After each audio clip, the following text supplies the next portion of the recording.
Let me paint you a picture. Imagine you're standing at the edge of a cliff. Below you is an endless, swirling void, vast, chaotic, and indifferent. You feel the weight of your existence pressing on your shoulders. What does it all mean? Why are you here? The universe doesn't seem to care whether you find that answer or not. But don't worry, you're not alone on this cliff. A man in a trench coat, cigarette dangling from his lips, calmly walks up beside you and says, "The meaning of life? Maybe? There is none." No, this isn't a scene from a noir detective movie.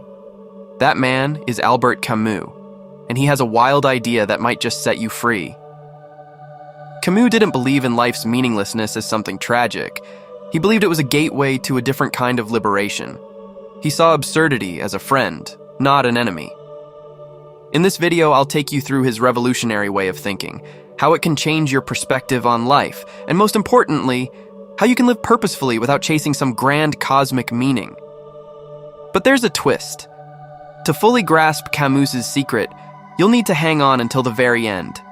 Trust me, by the time we finish, you might just find yourself laughing in the face of the absurd. So before we jump off this philosophical cliff together, take a second to subscribe for more deep dives into life's greatest mysteries. Hit the bell, because you never know when existential clarity might strike. Now, let's dive into the world of Camus and discover why embracing absurdity is the key to living with purpose. Imagine waking up every morning knowing you'll face the exact same challenge as the day before. Whether it's a stressful job, endless responsibilities, or unrelenting setbacks, the feeling is all too familiar. This is the life of Sisyphus, condemned by the gods to roll a giant boulder up a hill, only to watch it tumble back down each time. On paper, it's a cruel, endless punishment. But Camus saw something different. He saw a man who, despite the absurdity of his task, finds a reason to keep going. For Camus, Sisyphus is not a tragic figure. He is a symbol of human defiance. His punishment represents the absurdity of life itself, the eternal conflict between our desire for meaning and a universe that offers none. But here's the catch. Sisyphus doesn't give up. He accepts his fate with a kind of quiet rebellion, a refusal to be defeated. In this moment of acceptance, Camus imagines Sisyphus happy. Why? Because Sisyphus has made peace with the absurd. He knows the boulder will always roll back down, yet he chooses to push it anyway. And in that choice, he finds freedom. This is the core of Camus's philosophy. Life is absurd. It doesn't provide us with a clear purpose or guarantee that our efforts will ever lead to lasting results. But instead of falling into despair, Camus invites us to embrace the absurd. He tells us to live passionately, fully, and rebelliously, despite life's lack of inherent meaning. Think about it. How many times have you faced situations where nothing seemed to make sense? Perhaps you worked hard for a goal, only to have it slip through your fingers. Maybe you've experienced loss or failure that seemed completely arbitrary. Life rarely follows the neat, logical narrative we expect. Yet, like Sisyphus, we continue. We push the boulder, not because we have to, but because we choose to. And that choice is what gives life its depth and richness. Camus's vision isn't about surrendering to hopelessness. It's about finding joy in the struggle itself. When we stop expecting life to provide us with meaning, we free ourselves to create our own. Every challenge becomes an opportunity to assert our will to say, yes, life is hard, but I'm still here, and I will live on my terms. Camus believed that true freedom begins when we accept the absurdity of life. This doesn't mean resigning ourselves to misery. It means letting go of the illusions we've been conditioned to believe. Illusions like, everything happens for a reason, or happiness is just around the corner. These stories can trap us in cycles of disappointment. We chase career milestones, perfect relationships, or material success, expecting them to bring us lasting fulfillment. But when they don't, we're left feeling empty. The absurd liberates us from these expectations. Once you accept that life doesn't owe you meaning or happiness, You gain the freedom to live without those constraints. You stop waiting for some external force, be it fate, destiny, or divine intervention, to give your life purpose. Instead, you become the creator of your own meaning. Camus wasn't against setting goals or striving for success, but he urged us to recognize that these pursuits are valuable only if they align with our inner desires, not because they fulfill some cosmic narrative. It's the act of living authentically, on your own terms, that matters. Consider someone who spends their life climbing the corporate ladder, convinced that reaching the top will finally bring them happiness. But when they get there, they feel as empty as ever. Why? Because they were chasing a story, not their own truth. Camus challenges us to break free from those stories. He asks us to confront life as it is, messy, unpredictable, and sometimes cruel, and to find meaning within it anyway. Freedom in the face of absurdity isn't about rejecting responsibility or retreating from life. On the contrary, it's about fully engaging with life's challenges, knowing they don't need to be justified by some higher purpose. You embrace the journey, not because you expect a reward, but because the act of living itself is worthwhile. In this way, Camus flips the script on traditional ideas of success and happiness.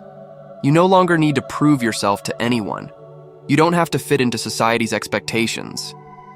You are free to define what matters to you. And in that freedom lies a kind of quiet, profound power. The absurd doesn't defeat you. It liberates you. Once you stop chasing grand narratives and external validation, something remarkable happens. You begin to notice the beauty in life's simplest moments. Camus wasn't interested in lofty, abstract ideas of happiness. For him, joy was found in the small, tangible experiences of daily life. The warmth of sunlight on your skin, the laughter of a friend, the peaceful silence of early morning. These moments are fleeting but powerful, and they become meaningful when we allow ourselves to fully experience them without expecting more. This is what Camus referred to as living without appeal. It's the decision to live fully without waiting for some ultimate answer or divine plan. You're no longer waiting for the perfect moment, relationship, or achievement to feel fulfilled. Instead, you embrace what's in front of you, here and now. Camus believed that when you live this way, life reveals a kind of quiet magic, a richness that was always there but hidden by your expectations. Take a walk in nature, for example. If you let go of the need to find meaning in the scenery and simply immerse yourself in the experience, you might feel something extraordinary. The rustling of the leaves, the way the light filters through the trees, the sensation of your feet on the earth. These details don't need to mean anything beyond what they are. And yet, they can fill you with a profound sense of peace. Camus invites us to cultivate this awareness in all aspects of life. It's not about dismissing the future or giving up on dreams. It's about recognizing that the present moment holds all the potential for meaning you'll ever need.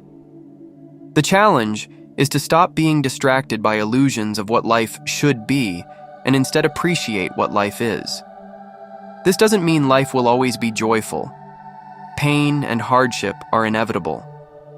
But when you stop demanding that life provide you with constant happiness, you become more resilient in the face of suffering. You learn to find moments of light even in darkness. And that, Camus would argue, is the ultimate act of rebellion against the absurd. Life's unpredictability can be terrifying. We want stability, control, and certainty, but life rarely cooperates. Accidents, losses, and setbacks can strike without warning, leaving us disoriented. For many, these moments of chaos lead to despair. But Camus believed that the key to living authentically is not to avoid suffering, but to face it with courage and resilience. Camus knew firsthand how brutal life could be. He lived through the horrors of World War II, witnessing unimaginable violence and loss. Yet, he refused to give in to nihilism. Instead, he found strength in what he called the revolt, a refusal to be defeated by life's absurdities. This revolt isn't about denial or false optimism. It's about standing tall in the face of hardship and asserting your right to live on your own terms. This kind of courage doesn't require grand heroic acts. It's found in the quiet determination to keep going, even when everything feels overwhelming. It's in the small, everyday choices. Getting out of bed when you'd rather hide, supporting a friend in need, or continuing to pursue a dream despite setbacks. These acts of persistence are what make you an absurd hero in Camus' eyes. You don't have to conquer life's challenges to find meaning. You simply have to engage with them, to keep pushing the boulder even when it feels futile. In doing so, you assert your freedom and reclaim your power. Life may be chaotic, but your response to that chaos is entirely yours. One of the greatest gifts of embracing the absurd is the freedom to define your own path. No longer bound by societal expectations or rigid beliefs, you become the architect of your own life. Camus believed that this self-determination was the highest form of human dignity. You are no longer a prisoner of external pressures or false promises. You live because you choose to, and that choice gives your life its meaning. This isn't about rejecting responsibility or living recklessly. It's about taking ownership of your life and making conscious decisions based on what truly matters to you. You stop comparing yourself to others and chasing arbitrary markers of success. Instead, you focus on what brings you joy, fulfillment, and peace. Think about what this could look like in your life. What would change if you stopped worrying about how others perceive you? What dreams would you pursue if you weren't afraid of failure? Camus believed that once you embrace the absurd, these questions become less daunting. You realize that there's nothing to lose except the illusions that have been holding you back. By living on your own terms, you reclaim the power to shape your destiny. You stop being a passive participant in your own life and become an active creator. And in that act of creation, you find a purpose that's uniquely yours. Camus' message to us is both simple and profound. Life is absurd. It doesn't come with a manual, a clear purpose, or a promise of happiness. But that's exactly what makes it so extraordinary. When we stop searching for meaning outside ourselves, we discover that we have the power to create it. We push the boulder not because we must, but because we choose to. And in that choice, we find freedom. This philosophy isn't about giving up or settling for less. It's about embracing life with open eyes and an open heart. It's about finding joy in the struggle, beauty in the chaos, and strength in the face of uncertainty. Camus invites us to laugh alongside Sisyphus, to see life's absurdity not as a curse, but as an opportunity to live more fully and authentically than ever before. So, the next time you face a challenge that feels insurmountable, remember Sisyphus.